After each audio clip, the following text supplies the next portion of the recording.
The other thing I did recently, actually not as bad. How is there anything worse than that? That wasn't that bad. You've permanently disabled a geriatric woman in Oxford city centre and you've left your wife to die in the ocean. Oh, no. What could be worse than that? This was, it just makes you cringe so much. It was awful.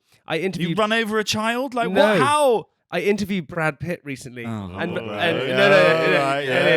Big guest on the pod. Anyway, We get it. I thought, how am I? He's probably going to high five me. Like, that's what Brad Pitt would do. So as I walked in, I was like, went straight for the high five. He had his fist out in a fist bump, and I grabbed his fist and I went, oh, doorknob. Okay. That is worse. That is worse. Like he was trying to get to Narnia or something. Oh my God. Doorknob. Doorknob. That's not even a thing. Wow. How is it possible? That is actually worse. Yeah.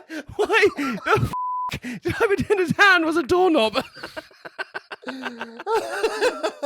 That's the other rule of Fight Club, isn't it? Am I in? Don't doorknob your opponent. Has a doorknob now? I haven't seen a doorknob since the 80s. How did he respond? He just like, what a loser. What a loser. Oh my God. What a absolute loser. The coolest guy on the planet. I know. And you grabbed his fist and doorknobbed him. I turned it off. And also went, oh, doorknob. and then I had to interview him. You have to really release your hand in order for it to be twisted. So the person has to be quite relaxed. Yeah. Doorknob.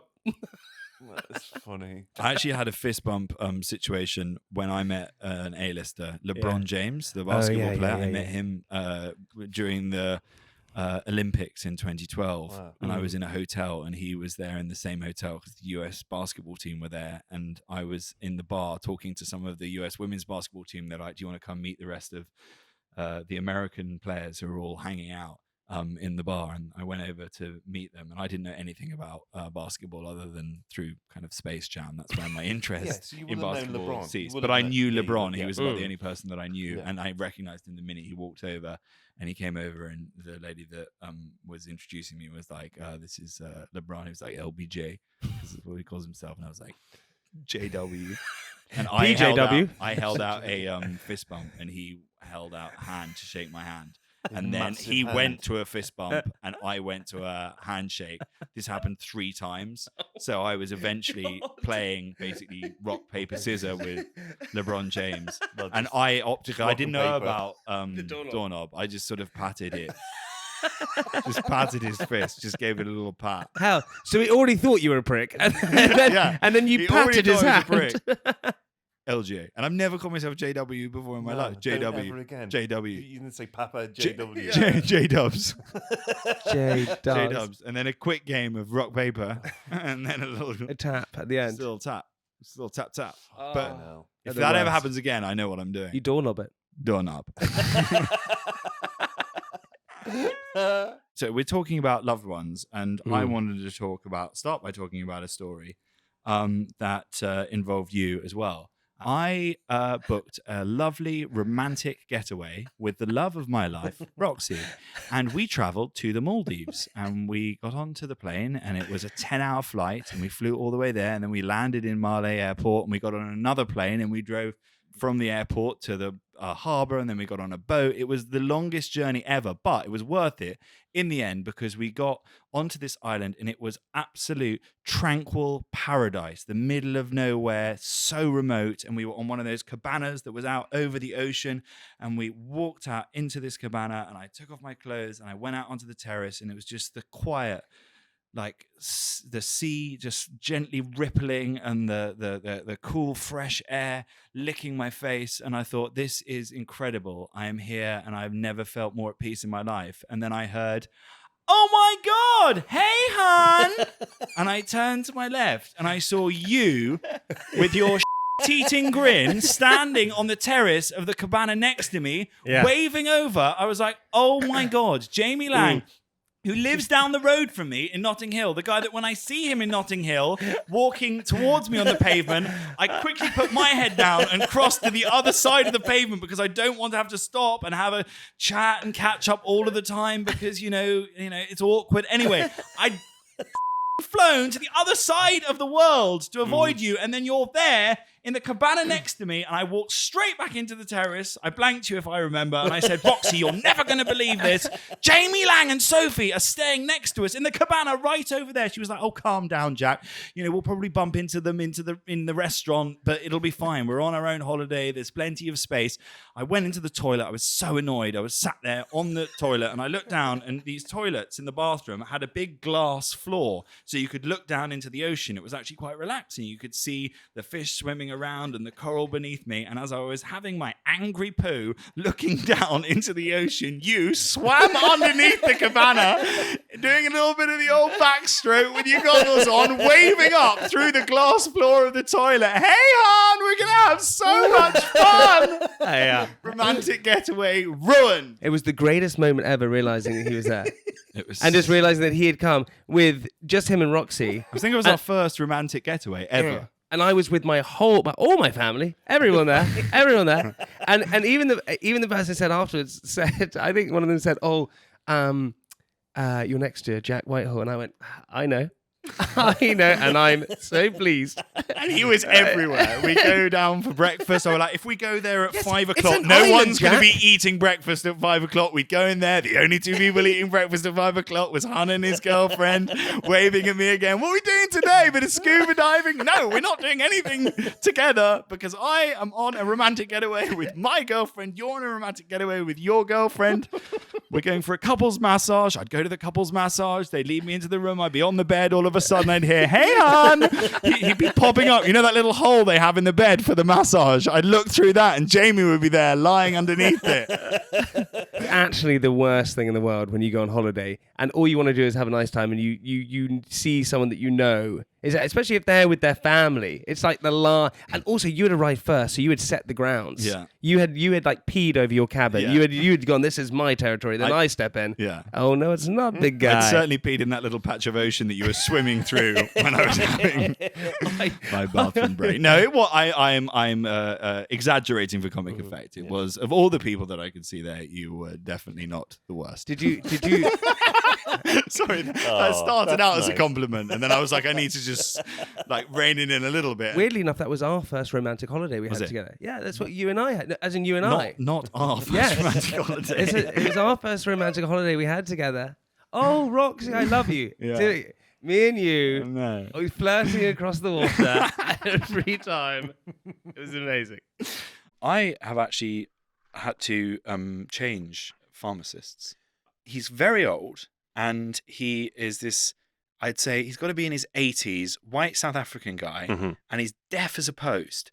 And like, you can't be deaf and be a pharmacist. That is not a job where you can not have control over the volume of your voice. Right. Because that is a job that requires discretion. And the amount of times I will go in there and I will like You're a very sick boy. I have ailments, yes, from time to time. But when I'm getting my prescriptions, I want a degree of discretion. So I'll go in there and I'll slide the prescription across the counter to him. And then he will tootle off into the back of the chemist.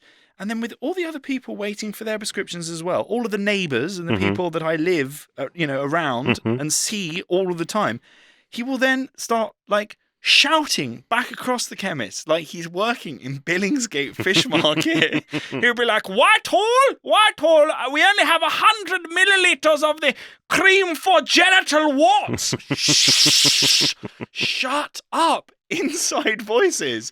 It's like he's like a bingo caller. He's literally shouting out my prescriptions across the room. I'm like, that's not a job where you can be like. I thought those water cleared up now. No. Everyone looking. 51 up the bum. Suppository. Blood in the poo, 32. Imodium. Shut up. So I'm finding a new chemist. So hearing is a prerequisite. I've thrown in quite a lot of different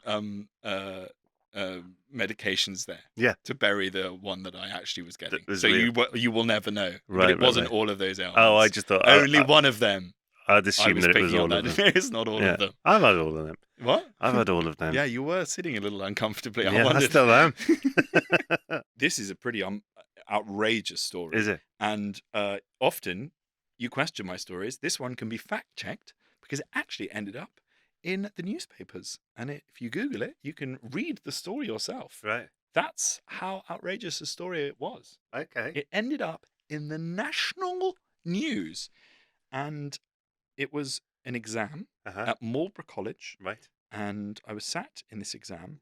And about 20 minutes into the exam, I suddenly heard the sound of some of the girls in the exam gasping and screaming in horror. I then looked up and I saw a couple of my male companions cheering and laughing. I looked up and at the front of the exam hall, Mr. Jarrett, the maths teacher who was adjudicating the exam, was sat at his laptop, and he had not realised that his laptop was connected to the projector behind him, and he was transmitting hardcore pornography to everyone in the gymnasium that was doing the exam. He was up there watching porn whilst adjudicating an exam. And it wasn't a sex education exam, no? No, there was no... I mean, he was the maths teacher. I guess technically he could have passed it off as complex equations, because I think from my memory he was trying to see whether 3 went into 1. And it was like some of the girls ran out. Wow. The guys were all like, "Way!" And sorry, the weirdest thing about this... Well, one of the weird things about it, there's many weird things about it. It's very weird that you would watch pornography whilst you're adjudicating an exam. But this was like... This must have been, 20 years ago. So this was before like internet porn, Right. which means that it was like premeditated. Right. He'd gone. Mr. Jarrett had gone, right, I'm adjudicating that exam today. I'm going to need something to... Give him a sandwich. While away the apple. Exactly. Porn. Yeah. Should I bring a book? No, I think I'll watch a DVD. I could watch a movie. Well, I wonder what the DVD collection I'll take with me today. I think I'll take Raiders of the Lost Ark. Yeah, that's a good one to watch whilst I'm adjudicating the exam. That normally whiles away the hours. How weird is that? That is weird.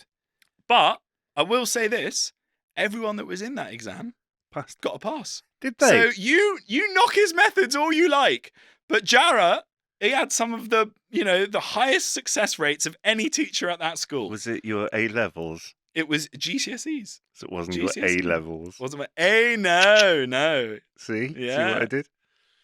Yeah. Did you get it? Yep. Did you get the reference? I did get the reference. A for anal. Yes, very Yes, good. yeah. Very good. Thank you. Very good. So if there are any teachers that are listening, by the way, Yeah. as well, that is a technique that works. If you've got a class that are maybe struggling Right. when they're doing their exams, you know what you have to do. Do you think that was Take one for the team. Do you think that was a Straight way? on Pornhub, spin around the laptop, everyone passes. Do you Job's a think good 'un. that was a way of him trying to kind of get over it? What happened? He must have been fired. He was fired, yeah. Yeah. Although the weirdest thing is that he was fired. He had a wife who was also a teacher at the school. She carried on teaching. Right. Oh, it was a Blimey. tough term for her. Did they Next stay term. together? I don't know about that. All I remember about Mrs. Jarrett is that every time she tried to conduct one of her classes, there was a lot of naughty schoolboys making grunts and sex noises. No. Teach all because of her pervy husband. Wow.